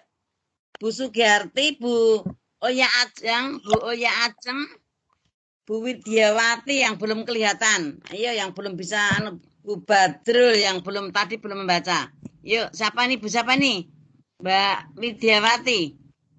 Siapa Mbak? Nomor 44 belakangi. Eni Kusrini. Ya, ayo Mbak Eni Kusrini. Nyanyi Mbak Eni Kusrini. Ya. Perlihatkan mukanya jangan didelik mau Mbak. Anu mah didelik Mbak. Ayo siap. Sip, yuk. Yuk, 1 2 3. Esok bapak tani mikul pacung. Terus nandur parin menyang sayur. Menyang sawah nandur pari nandur sayur. Ya. Parine lemu-lemu sayur ijo kabeh mau kuwi kebutuhanku. Nggih, sip. Awan. Wan Pak nelayan golek iwak, manggul sampan nggawa jolo nggawa keranjang. Keranjang. Jolone Keranjange. Ya. jolone Iya, Mbak. diuncake. Aduh, Iya, Mbak. iwake Loh, yen macet. digoreng. Yuk, lanjut yang lain. Ini malah macet ini. Sinyalnya nggak ada. Iya, Mbak. Yang lain. Halo. Iya, Mbak. Anu macet. Nggak ada. Mbak siapa kuwi? Iya, Mbak. Ya, Mbak. Ayo, Mbak. Mbak Nur hati-hati, ya. Sinten niku? Coba ya. Ya. Coba ya, sayang. Siap. Iya, iya, Mbak. Siapa ini? Nur Hidayati. Nggih, ayo, nggih siap. Esok bapak tani mikul pacul, menyang sawah nandur pari nandur sayur. Parine lemu-lemu sayure ijo-ijo kabeh mau kui kebutuhanku. Awan-awan pak nelayan golek iwak. Manggul sampan nggawa jolo nggawa keranjang, jalane diuncalne. Aduh akeh iwake yen digoreng sreng-sreng, aduh enake. Yen digoreng sreng-sreng, aduh enake. Iya, tepuk tangan. Lintas. Sekali lagi, Mbak sing urung ketok mah Mbak Harni. Mbak Harni mana Mbak Harni? Ayo Bu Harni. Iya Mbak Harni, yuk, nyanyi Mbak Harni. Siap. Yuk. Dibuka no mikrofonnya dibuka, mikrofonnya. Ini tidak dibuka loh mikrofonnya, dibuka Mbak. Esok bapak tani mikul pacul, menyang sawah nandur pari nandur sayur, pari lemu sayurane ijo-ijo. Kabeh mau kui kebutuhanku. Awan golek iwak, manggul sampan gawa jolo keranjang, jalane diuncalke. Aduh akeh iwake. Yen digoreng sreng, aduh enake. Iya, digoreng. Mbak Oya Ajeng ada ndak nggih? Nggih, Mbak Oya Ajeng ada ndak Bunda? Mbak Oya Ajeng, halo. Mbak Oya Ajeng.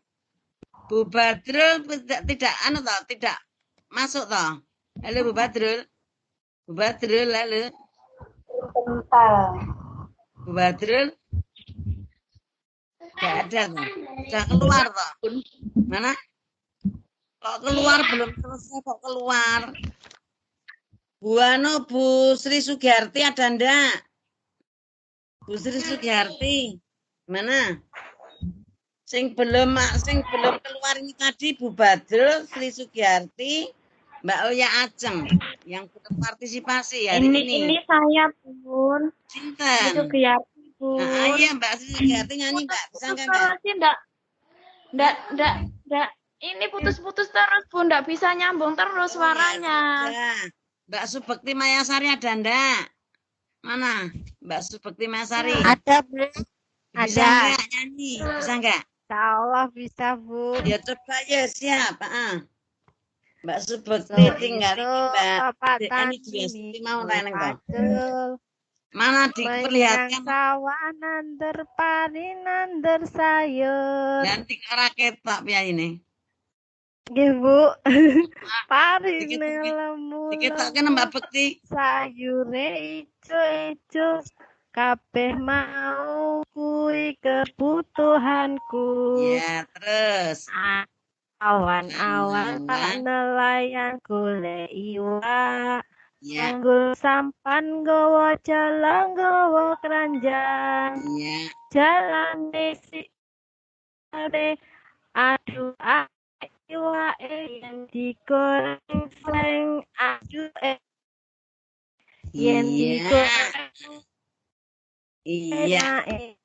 Iya, tepuk tangan Bunda, pinter. Jadi buku TK sanatan penjenengan kuliah ya men tambah wawasan, ada nyanyian yang kemarin saya sudah memberikan cara mengajar dengan model nyanyian, kan tidak boleh calestung, kan bisa dengan model dinyanyikan. Yang kemarin judulnya nol itu nol, lah itu bisa untuk kegiatan pembelajaran berhitung. Terus kalau yang ini bisa untuk mulok pembelajaran dengan menggunakan bahasa Jawa. Karena ini nyanyian basa Jawa. Ngaten nggih Bunda? Paham nggih Bunda? Halo. Ya, coba sekarang semuanya kelihatan saja, sudah akan kita akhiri. Bunda-bundaku di kelas A, ini tutorial diskusi saya modul 12 sudah terselesaikan dan dengan hasil yang saya paham. Bunda-bunda paham semuanya, Bunda? Pak Sabar paham nggih Pak Sabar? Halo. Pak Sabar? Ya, paham nggih? Pak Sabar, halo. Ya. Terima kasih kami ucapkan sebelumnya dan kita akhiri dengan bacaan kandhala bersama-sama. Alhamdulillahirabbil alamin. Akhir kata, wassalamualaikum warahmatullahi wabarakatuh. Selamat beristirahat Bunda. Nggih, selamat siang. Nggih, Bunda semuanya.